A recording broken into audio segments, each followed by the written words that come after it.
So hello, I'm Bill Schmidt from the Costa Group. Today we're doing kind of a laid-back interview with a couple of my colleagues here that I work closely with. They're both realtors. I'll let them introduce themselves and who they represent.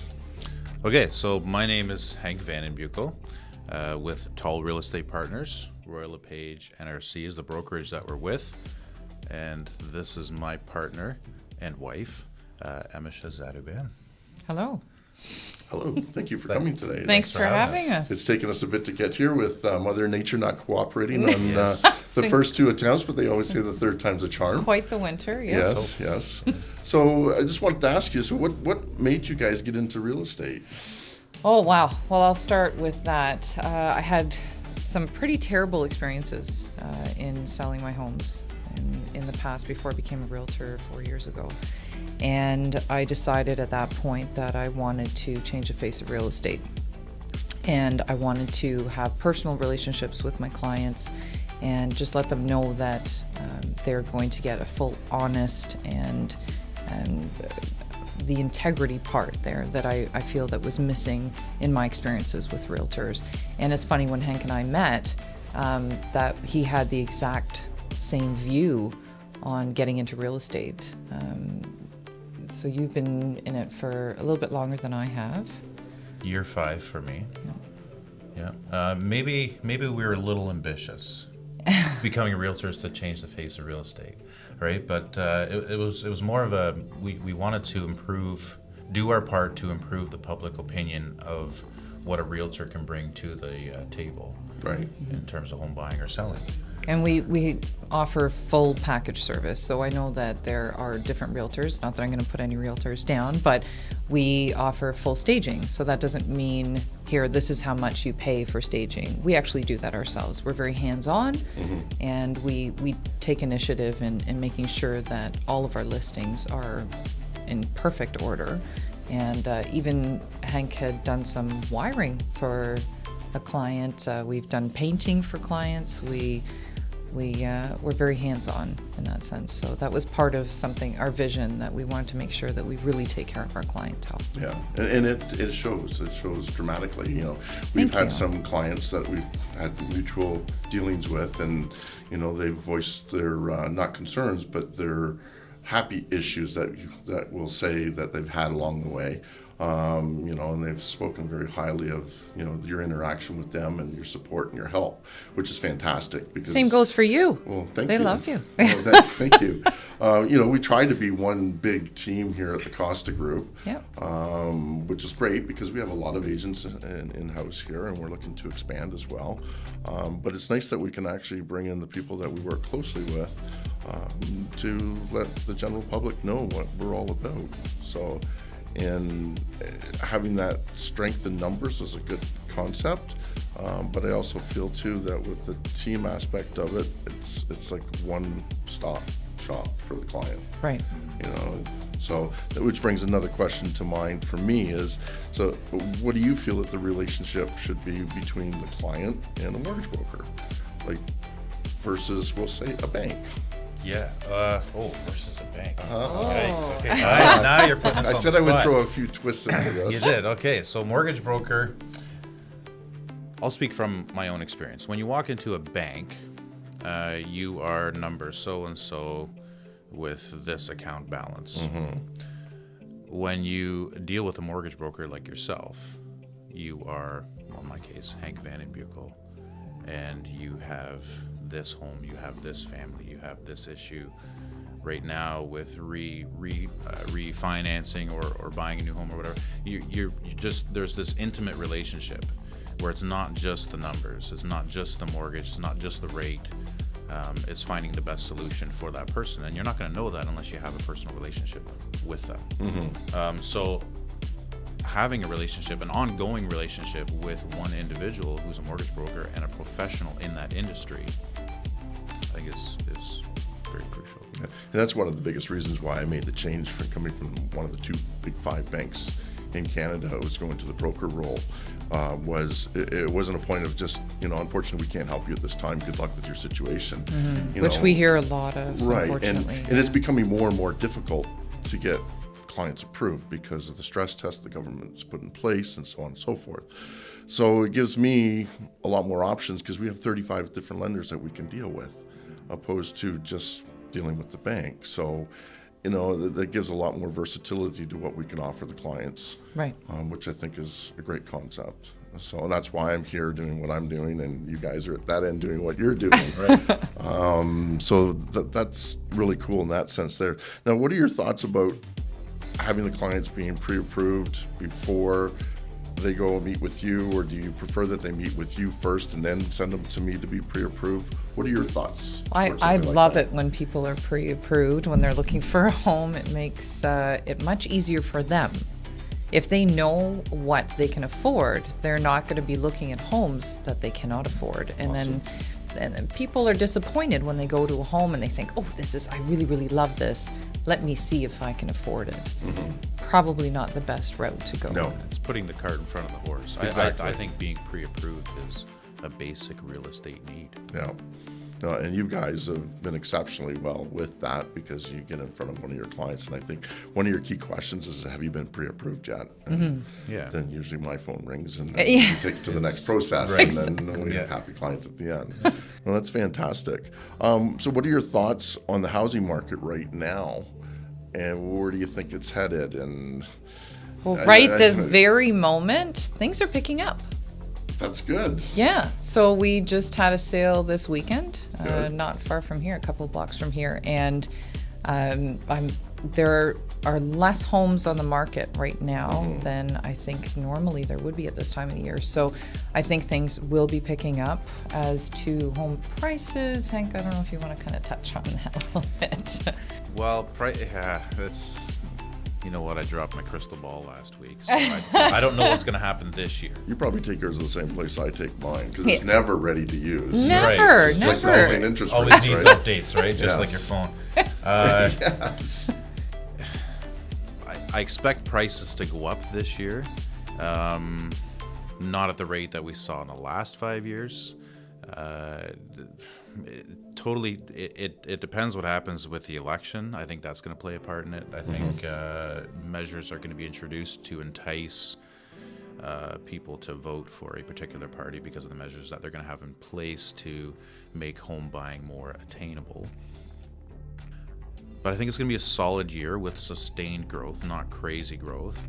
And I guess it depends what side of the spectrum that you're on. If you're a home seller and you're looking to downsize, growth is really great. If you're a first-time home buyer, growth is almost a swear word, right? Like a lot of first-time home buyers, they ask how the market is, and you say, well, it's growing again, and their face just sort of drops. Oh, so, it's going to be harder for me to buy a home this year than it was That's last right. year. That Yeah. means, right? So it's a bit of a catch-22 in terms of growth. It's good for some people. It makes it tougher for other people. Right.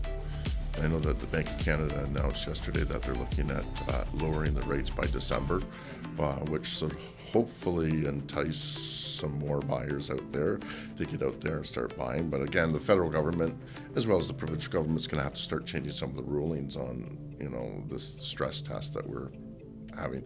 I know you and I were having the conversation prior to this about what homes were worth in Toronto on such and such a time frame versus today.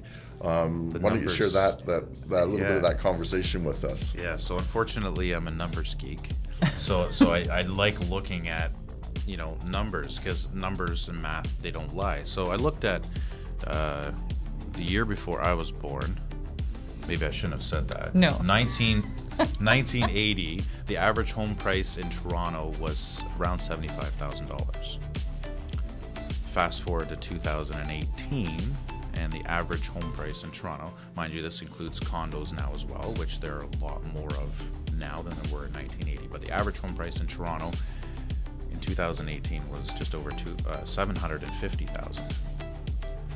So looking at that increase, there's no way the average household income has risen with home prices. So affordability obviously is an issue. So then what I did is I went back and I took the historical inflation for each year from 1980 until last year. And that same $75,000 home in 1980 should be worth around 250,000 in 2018, but instead it's worth 750,000. So inflation and home prices are not even close, right? There's that $500,000 gap in like the case of Toronto over the last 38 years. So affordability is an issue. I guess if it's an issue, we need to find a way to solve it. So that's what we're doing. No, I'm kidding. No. That's what we're trying to do. Trying to find solutions. Yeah. And I think that's what the government's doing as well. And introducing these stress tests make it really tough for first-time home buyers, but in a way might protect them moving forward, so they don't overextend themselves. Like we were talking about a mortgage that our parents would have had in 1980 versus the mortgage that we have now. Compared to our income, we're way more in debt now, and we're way more comfortable with being in a large amount of debt now than we were in 1980. And to sort of counteract that, the interest rates are down where they are versus being at 8 to 12% and then moving up to that 20% mark. And Yeah, it's interesting they say that because it seems like the debt load is still there. Everybody's still spending and buying, needs and wants and so on and so forth. And it's interesting that you brought that up because when I first got into this business 17 years ago, we had interest rates for a 5-year fixed rate mortgage at 4.25%. They thought that was like you were stealing the farm at 4.25%. Right. Yes. To have the economy actually roll out the way that it should be with your debt loads and what you can afford, 5.25% was a great interest rate, Right. and we were managing it quite fine. Yep. And then back about 6 or 7 years ago, I believe it was, we had BMO come out with the 2.99% that sent all the banks into a frenzy because everybody was still at that high 3 or low 4s. Right. But again, interest rates have dropped drastically so much that they're still getting people into homes.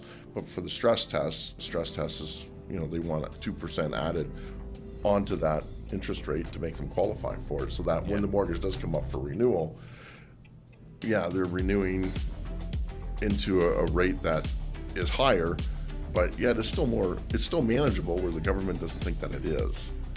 And the reason why it's still manageable because they've paid down their mortgage, and then when the mortgage is recalculated again based on the amortization, there's so many ways around it that we can still keep them in their homes even if they don't think they can afford it, but 9 out of 10 times they can. Because you get used to making a monthly payment. It's the same, Yes. every month or every 2 weeks, it's the same. So when you renew, the banks want to say, okay, well, we can push your amortization back up to 25 years. And instead of paying $1,000 a month, you're going to pay $700 a month. Well, if you're used to paying $1,000 a month, why not keep paying Keep it at $1,000 a month? Yeah. Absolutely. It's like when you get a raise at work, why don't you give your mortgage a raise? Yeah. I've always thought that was a great idea for Yeah. people to be able to get out of that debt a little bit quicker and possibly use the equity. That's something that we've been really helping clients with, is using the equity in the homes that they currently own and purchasing something else that they can rent, which is great point. And it's like living in a bank account. Yeah. Exactly. use So what many you have. first-time home buyers are telling us we can't afford to buy a home, especially in the GTA. As you move closer to the downtown core of Yeah, like because even a Toronto. condo 500 square foot in Toronto, I mainly deal with Toronto, that's you're looking at least 500,000 for a 500 square foot condo. Yeah. It's absolutely ridiculous. But Yeah. my son is possibly looking to purchase. He's 24 now, and he doesn't know how he's going to do it. And Henk had advised him, well, why not purchase something in the Hamilton area, for example? They're much more affordable condos, and rent it out. Build equity.